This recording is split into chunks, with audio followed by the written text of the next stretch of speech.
Magsitayo ang lahat para sa ating panalangin sa ngalan ng Ama, ng Anak, ng Espiritu Santo. Amen. Magandang araw sa pagkita. Ayan, at bago kayo magsiupo, ipakipulot muna ang mga kalat sa ilalim at pakiayos na rin ang hanay na inyong mga upuan. Ayan, at maaari na kayo magsiupo. Ngayon, inais ko malaman kung sino mga lumiban sa klase. May mga lumiban ba? Ayan, mabuti at walang mga lumiban sapagkat ngayong araw ay mahalaga ang ating tatalakayin. Ngayon ay bago tayo magsimula sa ating klase, ay mayroon lamang akong ilan sa mga paalala. Una, makinig na mabuti. Pangalawa, ay maging magalang sa iyong guro at sa iyong kamag-aral. At pangatlo, magtaas ng kamay bago magsalita. Naiintindihan po ba? Mabuti kung ganon. Ngayon ay bago ko simulan ang paksang ating tatalakayin, ay magbalik-aral muna tayo. Ano ang paksang ating tinalakay kahapon? Mahusay. Ngayon, ano ang mga halimbawa ng anyong lupa? Tumpak. Bilang isang mag-aral, ano-ano ang mga paraan upang mapangalagaan mo ang likas na yaman ng lupa? Napakahusay. Nagagalak akong may natutunan kayo sa huling paksang ating tinalakay. Ngayon ay magkakaroon kayo ng isang aktibidad na tatawagin kong buuin mo ako. Ngayon ay makinig muna sa mga panuto na aking babasahin. Ang klase ay hahatiin sa 3 pangkat. Bawat pangkat ay bibigyan ng larawang pinira-piraso. Sa loob ng 3 minuto, buuin ninyo ang larawang sa pamamagitan ng pagtutulungan. Ngayon ay magsimula tayong magbilang 1 hanggang 3. Ngayon, ayan. Dito ang unang pangkat, pangalawang pangkat, at pangatlong pangkat. Maaari na kayong magsimula. Ngayon ay sino ang mga tapos na? Ayan. At ano ang iyong napansin habang binubuo ninyo ang larawan bilang isang grupo? Mahusay. Paano nauugnay ang gawain ito? Layunin sa ating aralin. Napakahusay. Ngayon alamin natin kung ano ba ang larawang ito. Ito ay tradisyon, filosofiya, at relihiyon. Napakahusay. Ngayon ay alam kong may ideya na kayo kung ano ang paksang ating tatalakayin. Ngayon ay ang paksang ating tatalakayin ay patungkol sa kahulugan ng mga konsepto ng tradisyon, filosofiya, at relihiyon. Sa paksang ito ay may mga layunin. Una ay naipapaliwanag ang kahulugan ng mga konsepto ng tradisyon, relihiyon at filosofiya. Pangalawa, nakalilikha ng poster o collage na sumasagisag sa kahulugan ng 3 konseptong ito sa lipunan. At pangatlo, naipapakita ang kahalagahan ng tradisyon, relihiyon at filosofiya sa paghubog ng kultura at pagkatao ng isang individual. Ngayon ay aalamin natin kung ano ang mga konseptong ito.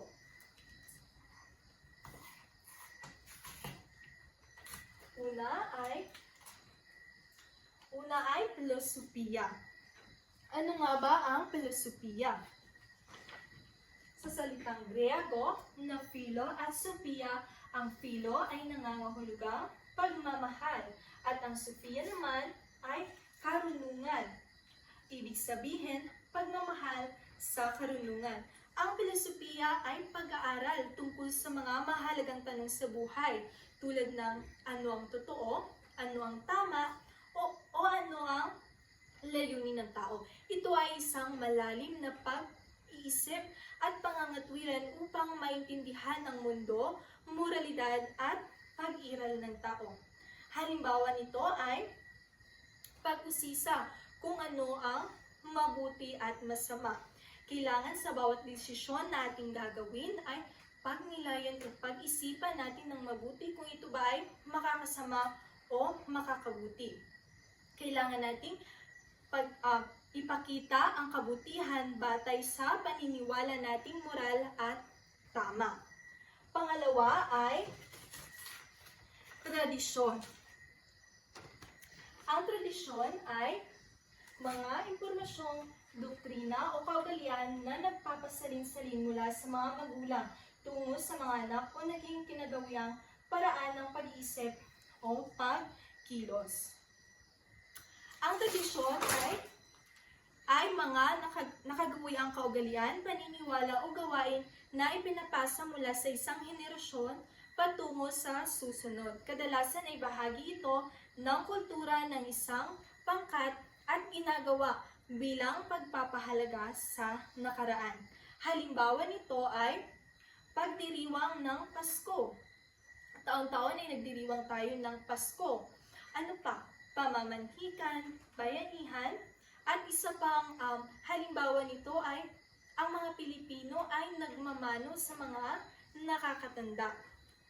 Ayan, kailangan natin o ito ay isang pagpapakita ng galang sa mga nakakatanda. Kailangan din natin pagsali sa mga pagdiriwang gaya ng fiesta o bayanihan. Panghuli ay relihiyon. Mula sa salitang Latin, religare, pagbubuklod o pagbabalik loob. Sa Griego naman ay religion, pagpili, paghirang, nabubuo sa kahulugang muling pagsasama ng mga pinili sa pananampalataya. Ibig sabihin, ang relihiyon ay isang sistemang paniniwala at mga gawain na nakatuon sa paghahanap ng espiritual na kahulugan, pagsamba sa Diyos, sa mga Diyos at pagsunod sa mga aral na nagbibigay gabay sa buhay ng tao. Ano ang mga halimbawa ng relihiyon? Magbigay. Kristyanismo, mahusay. Islam, Budhismo, Confucianismo, at marami pang iba. Ngayon ang mga Pilipino o tayo ay mareliyoso, kaya kailangan nating magdasal at magpasalamat sa mga biyayang ibinigay. Magpakita din tayo ng magandang asal sa iba, pagtulong at pagtulong sa kapwa. Naintindihan po ba? Ngayon, kung talagang may naintindihan kayo, ay magkakaroon tayo ng isang gawain at makinig muna sa panuto na aking babasahin. Hahatiin ang klase sa 3 pangkat. Bawat pangkat ay gagawa ng isang poster o collage na nagpapakita ng kahalagaan ng 3 konsepto sa lipunan, tradisyon, relihiyon at filosofiya. Ipakita ang iyong likhang sining kung paano nakatutulong ang mga konsepto na ito sa pagkakaisa, moralidad at kaayusan ng lipunan. Bawat pangkat ay bibigyan ng 10 minuto sa paggawa. Ngayon ay magsimula tayo sa pagbilang. Ayan, dito ang unang pangkat, pangalawang pangkat, at pangatlong pangkat. Ayan, maaari na kayong magsimula. Tapos na ba ang lahat? Ngayon ay bakit mahalagang mapanatili at pahalagahan ang mga tradisyon sa ating lipunan? Mahusay! Ngayon, paano nakatutulong ang relihiyon sa paghubog ng mabuting asal sa pagkatao ng tao? Ayan, napakahusay. Ngayon, sa anong paraan nagiging gabay ang filosofiya sa paggawa ng matalinong paksa sa araw-araw na buhay? Napakahusay. Ngayon ay alam kong may natutunan talaga kayo sa paksang ating tinalakay. Ngayon ay magkakaroon tayo ng isang pagtataya. Ngayon ay kumuha ng sangkapat na papel at sagutan ang mga ito. Ngayon ay pagbilang ko ng 5. Ay dapat lahat ng papel ay nasa harapan na. 1, 2, 3, 4, 5. Ayan. Bago tayo magtapos sa ating klase, ay bibigyan ko kayo ng isang takdang aralin. At makinig ng mabuti. Maglista ng 3 halimbawa ng tradisyon sa inyong pamilya o komunidad.